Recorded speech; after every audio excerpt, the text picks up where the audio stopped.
নমস্কাৰ জেডি নিউজত সম্প্ৰচাৰিত হৈ থকা দেশ বিদেশৰ বাতৰিসমূহ চাই থকাৰ বাবে আপোনাক অশেষ ধন্যবাদ। এই মুহূৰ্তত দিবলৈ লৈছোঁ দিনটোৰ প্ৰথমটো খুবেই গুৰুত্বপূৰ্ণ খবৰ, কিয়নো আজি হৈছে মাৰ্চ মাহৰ দ্বিতীয়টো দিন। আজিৰ দিনটোতে আহিল ৰাজ্যবাসীৰ বাবে বেয়া খবৰ।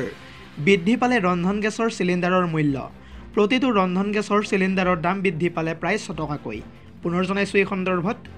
মাৰ্চ মাহৰ পহিলা দিনটোতে এটা আহিল বেয়া খবৰ। বৃদ্ধি পালে আকৌ ৰন্ধন গেছ চিলিণ্ডাৰৰ মূল্য। প্ৰতিটো চিলিণ্ডাৰত 6 টকাকৈ বৃদ্ধি পালে আজিৰ দিনটোত। 19 কেজিৰ বাণিজ্যিক গেছ চিলিণ্ডাৰৰ দাম বৃদ্ধি পালে 6 টকাকৈ। আজিৰে পৰা কাৰ্যকৰী হোৱাকৈ ধাৰ্য কৰা হৈছে নতুন নিৰিখ। অৱশ্যে সালসলনি ঘটা নাই ঘৰুৱা গেছ চিলিণ্ডাৰৰ দামৰ। আজিৰ আমাৰ পৰৱৰ্তী খবৰটো হৈছে ৰাজ্যত পুনৰ ট্ৰেডিঙৰ নামত প্ৰবঞ্চনা। ৰাজ্যত এতিয়াও অব্যাহত ট্ৰেডিং কেলেংকাৰী। ট্ৰেডিঙৰ প্ৰলোভনেৰে চিন্ময় দাস নামৰ এইগৰাকী যুৱকে লুটিলে প্ৰায় 50 কোটি টকা। এইবাৰ চুমি বিশালৰ দৰে অনুৰূপ ঘটনা সংঘটিত হৈছে গুৱাহাটীৰ নিকটৱৰ্তী ৰাণীত। বৰ্তমান অৱস্থাত চিন্ময় দাস আছে পলাশবাৰী থানাত। এই সন্দৰ্ভত বিতংভাৱে জনাবলৈ লৈছোঁ জেডি নিউজৰ সমূহ দৰ্শকক। ট্ৰেডিঙৰ প্ৰলোভনেৰে শ শ লোকৰ পৰা লুণ্ঠন প্ৰবঞ্চকৰ। ৰাজ্যত এতিয়াও অব্যাহত আছে ট্ৰেডিং প্ৰবঞ্চনা। এইবাৰ চুমি বিশালৰ দৰে অনুৰূপ ঘটনা সংঘটিত হৈছে গুৱাহাটীৰ নিকটৱৰ্তী ৰাণীত। ট্ৰেডিঙৰ প্ৰলোভনেৰে চিন্ময় দাসে লুটিলে প্ৰায় 50 কোটি টকা। ৰাণী অঞ্চলৰ বিভিন্ন লোকৰ পৰা চিন্ময় দাসে সংগ্ৰহ কৰিছিল ধনখিনি। ধন লৈ অধিক মুনাফা দিয়াৰ প্ৰলোভন দিছিল চিন্ময় দাসে। কিন্তু ধন ঘূৰাই দিয়াৰ সময়ত লোকসকলক গালি গালাজ কৰাৰ অভিযোগ উত্থাপিত কৰিছে এতিয়া স্থানীয় লোকসকলে। মাক দেউতাকৰ লগতে পেয়সীৰ জৰিয়তে সংগ্ৰহ কৰিছিল ধন। ৰাইজৰ এজাহাৰৰ ভিত্তিত ৰাণী আৰক্ষীয়ে আটক কৰে প্ৰবঞ্চক চিন্ময় দাসক। ধৃত চিন্ময় দাসক পলাশবাৰী থানাত সোধা পোছা কৰোৱা হৈছে বৰ্তমান সময়ত। আজিৰ আমাৰ পৰৱৰ্তী খবৰটো হৈছে ৰমজান মাহক লৈ আহি গ'ল নতুন এছপি। যিহেতু আজিৰে পৰা আৰম্ভ হ'ব ৰমজান মাহ। ইছলামধৰ্মী লোকসকলৰ এই পবিত্ৰ মাহক লৈ আহি গ'ল নতুন এছপি। ৰমজান পালন কৰাৰ লগতে মুছলমানসকলে মানি চলিব লাগিব 16টাকৈ কঠোৰ নিয়ম। কি এই নিয়ম এতিয়া চাওঁ আহক। ৰমজান মাহক লৈ ইছলামিক চেণ্টাৰে বান্ধি দিলে কঠোৰ এছপি।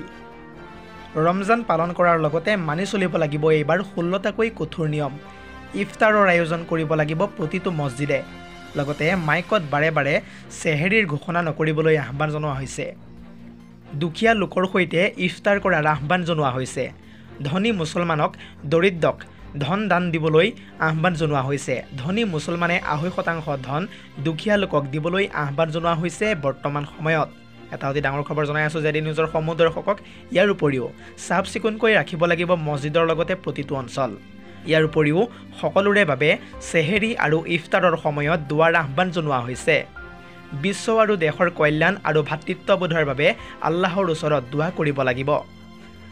চেহেৰীৰ সময়ত হুলস্থুল নকৰিবলৈ নিৰ্দেশনা জাৰি কৰা হৈছে। ৰমজান পালন কৰোঁতে আনক অশান্তি নকৰিবলৈ আহ্বান জনোৱা হৈছে। ইয়াৰ উপৰিও ৰমজান পালনৰ বাবে যান জঁটৰ ক্ষেত্ৰতো সমস্যাৰ সৃষ্টি নকৰিবলৈ আহ্বান জনোৱা হৈছে। ইছলামিক চেণ্টাৰ অফ ইণ্ডিয়াৰ মৌলানা খালিদ ৰছিদে কৰিলে এই আহ্বান প্ৰদান। আজিৰ আমাৰ পৰৱৰ্তী খবৰটো হৈছে আন এটা গুৰুত্বপূৰ্ণ খবৰ, কিয়নো মেগা বিহুৰ নামত ৰাজ্যত সংঘটিত হৈছে ভয়ংকৰ কেলেংকাৰী। এখন প্লাষ্টিকৰ চকীৰ ভাড়া বাৰু কিমান হ'ব পাৰে? মেগা বিহুৰ অনুষ্ঠানত এখন প্লাষ্টিকৰ চকীৰ ভাড়াৰ বাবদ খৰচ কৰা হৈছে প্ৰায় 1900 টকা। মেগা বিহুৰ নামত কি বাহিনীৰ লুণ্ঠন।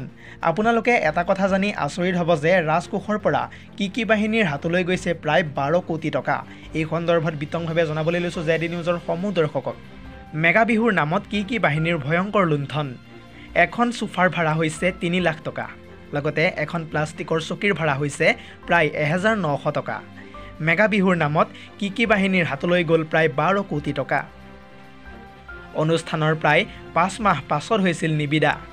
আজিৰ আমাৰ পৰৱৰ্তী খবৰটো হৈছে আন এটা ভয়ংকৰ খবৰ, কিয়নো ৰাছিয়া ইউক্ৰেইনৰ যুদ্ধক লৈ এইবাৰ অন কেমেৰাত ইউক্ৰেইনৰ ৰাষ্ট্ৰপতি জেলেনস্কিৰ ওপৰত খং উঠিছে মাৰ্কিন ৰাষ্ট্ৰপতি ডোনাল্ড ট্ৰাম্পৰ। বৈঠকৰ মাজতে দুই ৰাষ্ট্ৰনেতাৰ মাজত তীব্ৰ বাদ বিতণ্ডা। শান্তি চুক্তি মানি নলওঁ বুলি কোৱাৰ পিছতেই জেলেনস্কিৰ ধমক ডোনাল্ড ট্ৰাম্পৰ।